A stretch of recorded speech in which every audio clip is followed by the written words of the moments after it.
Hey everybody, thank you for joining me today. We're gonna go over my reading goals for 2025. So what I'm kind of prioritizing in my reading and on this channel, obviously by extension, for the whole year.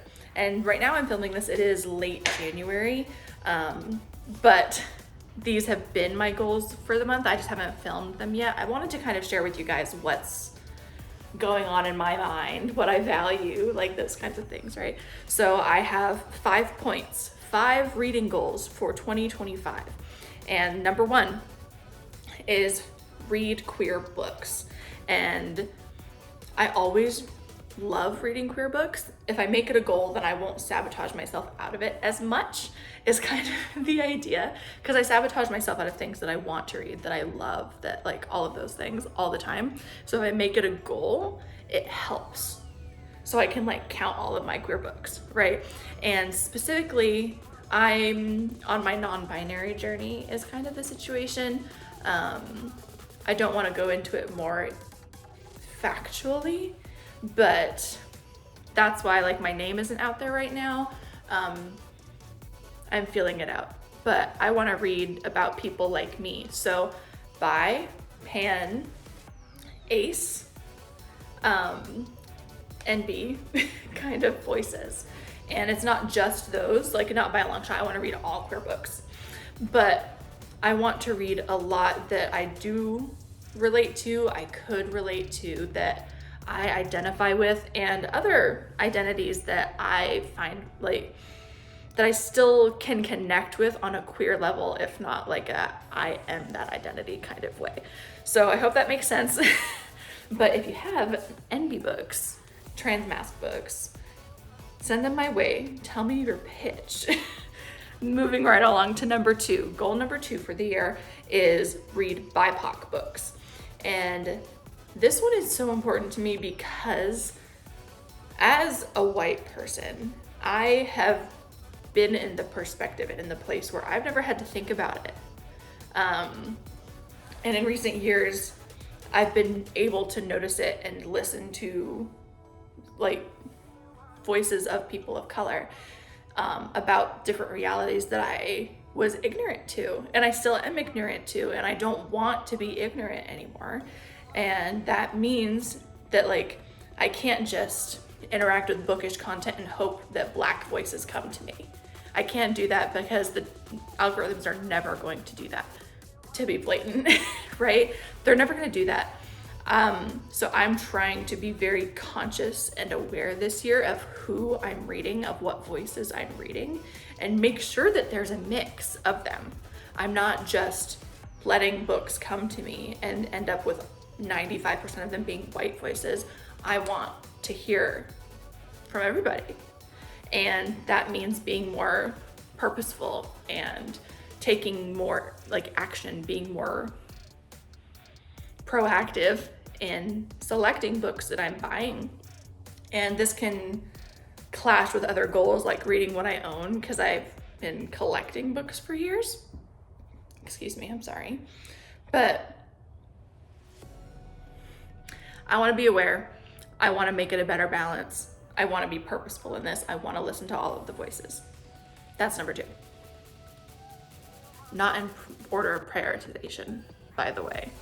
But number 3, goal number 3, I can never put my pinkies down. Number 3 is read what I own. Again, this kind of clashes with the reading BIPOC books just because I've been collecting books for years, right? All of the ones I own, they can go all the way from my childhood when I think my middle grade books are like when I was 10 years old to now when I'm 26.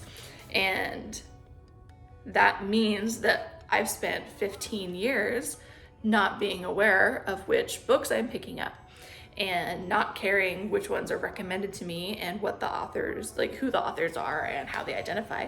So I probably have a lot of white books that I own, which is fine because I've gone through like the synopses and I'm interested in the synopses, but reading what I own is going to clash with that goal. It just is. And I know it is as we go into it. So I'm going to try and find a balance between those two, but I think both goals are important. So for reading what I own, I am doing TBR Takedown this year. There's going to be separate videos on that. I already have the announcement one from months ago, and things are changing. I don't know the order that I'm like posting these videos, but things are changing. I'm re-cataloging so that I have a more accurate number of books that I own and haven't read. But TBR Takedown, I'm gonna have a good, better, best goal for this year is kind of the idea. Good, achieving my good goal is gonna be 100 books off of my TBR Takedown list. And that means either read or DNF'd and unhauled is kind of the situation, right? To mark 100 points off, 100 books off of the list because I have over 1,000 unread books. The better goal is 250. Because that's a lot of books. Because if I have over 1,000 and I only knock off 100 a year, which 100 is great, it would take me 10 years of not buying any more books to get through what I own, and that's just not realistic. So if I can like get to 250, that'd be so much higher. It would like knock my percentage down so much quicker, like that kind of thing, right? And then the best goal, which is unrealistic as hell, and I am aware of that, right, is 365. Because there are 365 days in the year. So if I can knock off a book from my owned books every single day this year, that would be the best. Because then it would only take 3 years to get through my 1,000+ books. You can see kind of how unrealistic that goal is, but I'm going to try. It'll be easier in the first half of the year because I'll read a lot of my shorter books probably and knock them off. But then once I get to only owning the 400+ page books, the 300+ page books, then it's so much more difficult to finish one a day. That's just a reality. So moving quickly along to number 4 is read 4, buy 1. And there's a lot of people that do like read 2 buy 1 or read 3 buy 1. So it's you read 3 books and then you get to buy 1 book. That's your reward. That's a way to shrink what you have, not go on a book buying ban, but being conscious of reading more than you buy so that you don't just keep collecting books is the idea. So I'm doing read 4 buy 1. And like I said, with the TBR Takedown, DNFs count there. They do not count here because of 2 reasons. So, okay, read 4 buy 1 with 2 caveats kind of thing. Like, I don't know how to format this, right? I have to read 4 books. If I DNF it, it doesn't count. If I read 4 books, I can buy 1 book. The 2 exceptions are, first, free promos. I have been really good last year about like being more purposeful and reading the synopsis and being excited about the book in order to download it. So it's not just, oh my gosh, it's free, let me download them all. Because that just grows your TBR so fast. And that's why I was like up. My Kindle library went from 1,300 books to 400 books last year because I did a giant purge because I was looking at the summaries of what I was interested in anymore and what I wasn't interested in anymore. And it was because I was buying books because they were free or cheap, like $1.99 or something like that, instead of only buying what I want, what I'm excited to read. You get the kind of the point, right? So I'm allowing myself this year that if it's a free book promo, I can download the ones that I want because I know that I will only download the ones that I really want to read. I won't just download them because they're on promo, and which is great. It's a great achievement for me. And number 2, the caveat, the only like exception, because I don't really count the free book thing as an exception per se, but I thought I would disclaim it, I guess. The caveat is that I have been on an Audible subscription since 2017, 2018. And I have so many books on there. And last year they started an annual one, and it was an annual subscription with double credits. So it's 24 credits you get at the end of May or the end of June, I think is when mine is.